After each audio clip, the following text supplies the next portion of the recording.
বিষয়ে উনি ৪ তারিখেও বেশ কয়েকবার বলেছিলেন। আমার নিজেরও মনে আছে, আমিও ছিলাম, যে উনি আর থাকবেন না, উনি টুঙ্গিপাড়ায় চলে যাবেন, উনি শেষ জীবন ওখানেই কাটাবেন, এরকম একটি বিষয় ছিল। কিন্তু যেটি হলো যে ৫ তারিখে যখন উত্তরা দিক থেকে আসলে ছেড়ে দেওয়া হলো এবং তারপরে মাননীয় প্রধানমন্ত্রীকে এসে বলা হলো যে না, মব চলে আসছে এবং মাননীয় প্রধানমন্ত্রীকে যদি তারা গণভবন থেকে রিমুভ না করে তাহলে এসএসএফ এবং পিজিআর এর যে অব্লিগেশন আছে, কনস্টিটিউশনাল অব্লিগেশন, তাদেরকে কিন্তু গুলি ছুটতে হবে এবং মাননীয় প্রধানমন্ত্রীকে ওখান থেকে শিফট না করলে সেক্ষেত্রে দেখা যাবে যে আবার ক্যাজুয়ালিটি হওয়ার সম্ভাবনা আছে। তারা একটা হিসেব করে বলল যে ৪৫ মিনিটের মতো সময় পাওয়া যাবে, এই মব এখানে আসছে। তো তখন উনি বলেছেন ঠিক আছে, উনি যদি বঙ্গভবনে না যেতে পারেন উনি টুঙ্গিপাড়ায় চলে যাবেন। ভারতে চলে যাওয়ার আসলে কোনো পরিকল্পনা ছিল না, এটা প্রশ্নও আসে না। কিন্তু তখন আমি যতটুকু জেনেছি পরবর্তীতে উনাকে অনেকটা ফোর্স করে, অনেকটা জবরদস্তি জোর করে উনাকে হেলিকপ্টারে উঠানো হয়েছিল, নিয়ে যে দেশের বাইরে পাঠিয়ে দেওয়ার একটা বিষয় ছিল। কিন্তু উনি কিন্তু শেষ পর্যন্ত উনি টুঙ্গিপাড়ায় চলে যেতে চেয়েছিল, দেশ ছাড়তে উনি চান। এবং এটা যেটা বলা হচ্ছে যে উনি দেশ ছেড়ে চলে গেছেন বা পালিয়ে গেছেন, যে শব্দগুলো ব্যবহার করা হচ্ছে না, ভবিষ্যতে এগুলো বের হবে,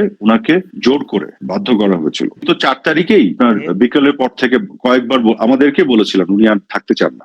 উনি এভাবে বলছিলেন যে ওরা, আমি দেশ চালাতে পারছি না, এত হচ্ছে, ওদের এত খারাপ লাগছে, ওরা দেশ চালা, আমি টুঙ্গিপাড়ায় চলে যাবো। উনি ক্ষমতা ছেড়ে দিতে ৪ তারিখে বেশ কয়েকবার বলেছিলেন। কাজে এগুলো একেবারেই, আমরা যারা প্রত্যক্ষদর্শী আমরা জানি এগুলো একেবারে মিথ্যা কথা। এবং যেটি হয়েছিল, হ্যাঁ, যেটি সজীবজি জয়কে ফোন করে তাকে যেটা বোঝানোর ব্যাপার ছিল সেটা হচ্ছে উনি দেশ ছাড়তে চাচ্ছিলেন না, উনি ক্ষমতা তো আগে দিনই ছাড়তে চেয়েছিলেন এবং উনিই বলেছিলেন উনি পদত্যাগপত্র লিখে সাইন করবেন রাষ্ট্রপতির কাছে, যে উনি এটা হস্তান্তর করবেন এবং পরবর্তী সরকার যেই আসবে, যেভাবে আসবে সেটা উনি ওভারসি করবেন। কিন্তু তারা যখন তাকে জোর করে বঙ্গভবন থেকে বের করে দেশের বাইরে পাঠাতে চাচ্ছিল, সেই সময় উনি এটা জিদ করেছিলেন, উনি দেশের বাইরে যাবেন না। তখন ওই শেখ রেহানাকে দিয়ে বোঝানোর ব্যাপার বা জয়কে ফোন করা হয়েছিল, এই বিষয়গুলি ঘটেছে।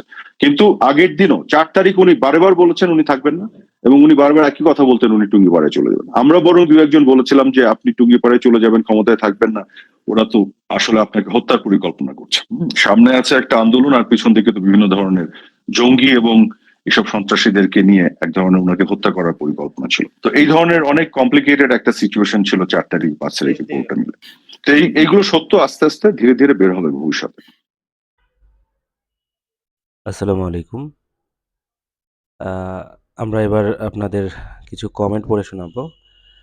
এই নিউজের প্রেক্ষিতে বিভিন্ন নেটিজেনরা কী ধরনের মন্তব্য করেছে সেটাই আমরা আপনাদের সামনে উপস্থাপন করব।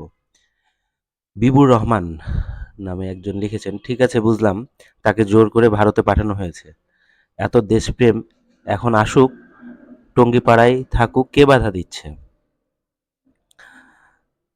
একবার গালগল্প তৈরি করে আবার নিজেরাই কল রেকর্ড ফাঁস করে পাবলিককে কি বেকুব পাইছো? এবার হচ্ছে এমডি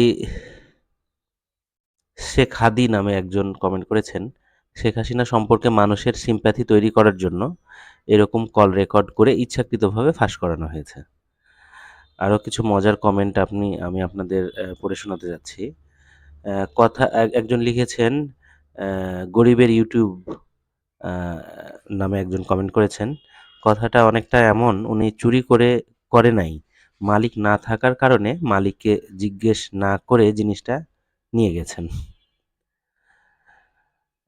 এটা তো কল রেকর্ড ছিল না, আওয়ামী লীগের যারা সকাল বিকাল মায়ের খায় সে তাদের জন্য একটা মেসেজ ড্রপ করেছে। আমরুল ফেনী নামে একজন লিখেছেন, অনেকদিন পর প্রাণ খুলে হাসলাম।